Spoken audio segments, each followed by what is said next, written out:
تو اس میں یہ ہے کہ آج بڑا ایک بہت ہی یعنی کہ کیا کہتے ہیں قاضی صاحب کے ریمارکس تھے کہ ایسے یعنی کہ پیسے جو کہ ایک ڈاکو نے لوٹا ہو پیسہ اور وہ سپریم کورٹ میں آ کے رکھ دے تو کیا سپریم کورٹ بھی شریک جرم نہیں ہوگی؟ یعنی کہ اس وقت کی سپریم کورٹ جنہوں نے اس پیسے کو اپنے اکاؤنٹس میں آنے دیا، یہ نہ پوچھا یہ پیسے کہاں سے آ رہے ہیں، ان کی منی ٹریل کہاں ہے، تو کیا وہ شریک جرم تھی سپریم کورٹ؟ میرے خیال میں تو شریک جرم ہی تھی، کیونکہ انہوں نے سب کچھ یہ کیا۔ تو اب وہ یہ کیس چل رہا ہے کہ یہ، اور پھر یعنی کہ آج جو سروے آف پاکستان اور محکمہ جنگلات ہے انہوں نے بھی اپنا سروے پیش کیا، اور اس سروے سے پتہ چلا کہ جو قاضی ان کے جو وکیل تھے سلیمان اسلم بٹ صاحب، وہ کہہ رہے تھے کہ ہمیں زمین تھوڑی ملی ہے، لیکن سروے میں یہ ثابت ہوا کہ ان کو زمین جو ہے وہ زیادہ ملی ہے، جتنی یہ کہہ رہے تھے، یہ 16,000 کا کہہ رہے تھے لیکن ان کو 16,000 سم تھنگ، لیکن ان کو 19,000 سم تھنگ زمین ملی ہے۔ اور محکمہ جنگلات جو کہ ایسی زمین جو صرف جنگلات کے لیے تھی کہ اس پہ جنگلات ہی لگیں گے، لیکن وہ زمین پہ بھی ان کا قبضہ ہے۔ تو ابھی یعنی کہ رضوان اسلم صاحب بٹ صاحب جو ہیں وہ سلیمان اسلم بٹ صاحب بڑے یعنی کہ قابل اور بڑے یعنی کہ وکیل ہوں گے، کیونکہ ملک ریاض کا کیس لڑ رہے ہیں تو وہ کوئی چھوٹی موٹی فیس تو نہیں لی ہوگی انہوں نے۔ تو اس سلسلے میں ابھی وہ کافی یعنی کہ ان کی اور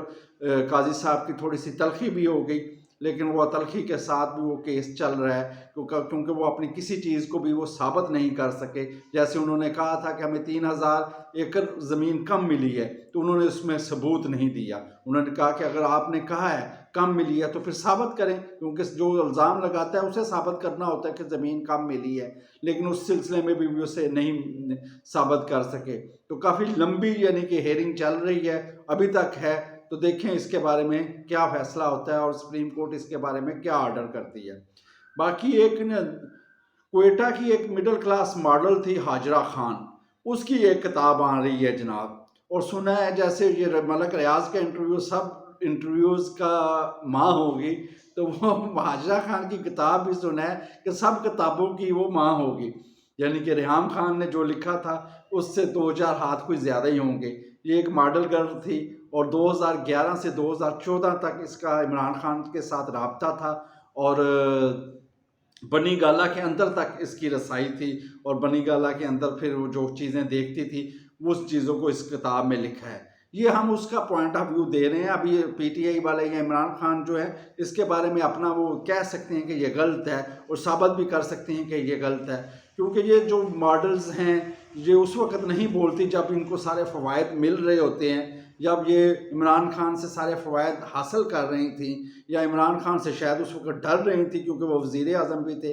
تو اس وقت تو انہوں نے کچھ نہیں کہا، تو اب انہوں نے ایک کتاب لکھ دی ہے، اور شاید کل اس کی نا وہ ہوگی رونمائی، اور یعنی کہ لارج سکیل پہ تو نہیں ہے، صرف جو ادھر لوگوں کو کتاب کی وہ سرمنی میں بلایا جائے گا ان کو کتاب پیش کی جائے گی، اور اسی میں وہی منشیات اور عورتوں کے قصے ہوں گے۔ باقی عمران خان کو اس سے کوئی واسطہ کمی ہوگی تو قطعا نہیں، کیونکہ پی ٹی آئی والے ورکر جو ہیں انہوں نے اتنے انٹرویو سن لیے ہیں، اتنی پریس کانفرنسیں سن لی ہیں، اتنی جناب عورتوں کی کہانیاں اور لیکڈ آڈیو سن رہی ہیں کہ ان پہ اب کوئی اثر نہیں ہوتا، اور وہ عمران خان کے ساتھ لگے ہوئے ہیں جو عمران خان کے حامی ہیں۔ تو باقی یہ کتاب آ رہی ہے تو 4 دن پھر یہ یعنی کہ میڈیا پہ چلے گی، اور میڈیا کے ساتھ ساتھ لوگوں کا کیا کہتے ہیں خون گرمائے گی، 4 دن بحث ہوگی، پھر یہ کتاب ختم ہو جائے گی۔ ریحام خان بھی سنا ہے کہ اپنی کتاب دوسری لکھ رہی ہیں، لیکن وہ ابھی دور بات ہے۔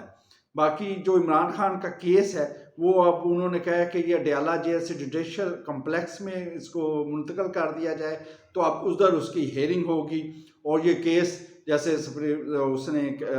اسلام آباد ہائی کورٹ کے 2 ججز نے فیصلہ دیا تھا، اب تمام سرے سے نئے سرے سے یہ کیس چلے گا، اور تمام شواہد یا تمام جو ہیئرنگز ہے وہ دوبارہ ہوں گی، اور یہ کیس اب نئے سرے سے چلے گا۔ الیکشن کمیشن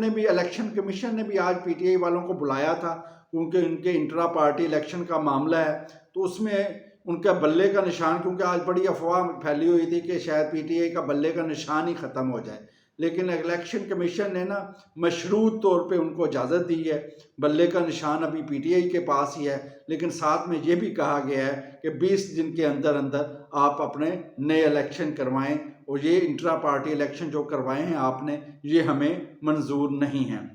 اس کے ساتھ مظاہر نقوی صاحب کا جو بھی کیس ہے وہ بھی بڑا عروج پہ پہنچا ہوا تھا، تو وہ دوبارہ 4-1 سے نا انہوں نے دوسرا شو کاز نوٹس کر دیا ہے. میرا یعنی کہ مظاہر نقوی صاحب کے پاس جو میاں داؤد ہیں انہوں نے ایسی بریفنگ اور ایسے اعلیٰ کمال کے دلائل دیے ہیں کہ ادھر مظاہر نقوی صاحب صرف دیکھتے ہی رہ گئے ہیں، کیونکہ اتنی زیادہ جائیدادیں بنانا کوئی آسان کام تو نہیں ہے. پھر جو وکلا انہوں نے رکھے ہوئے ہیں اپنے پاس وہ کروڑوں کی فیسیں لینے والے ہیں، تو نقوی صاحب ان کی فیسیں کہاں سے دیں گے؟ یہ بھی ایک سوچنے والی بات ہے. تو اب یہ دوبارہ شو کا 2-3 دن ہیئرنگ ہوئی، یعنی کہ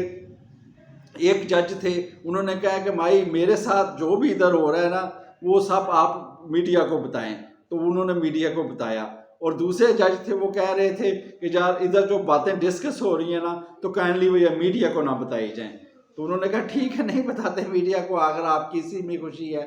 تو جو high court Lahore high court کے جج تھے جسٹس امیر حسین بٹی صاحب، وہ یعنی کہ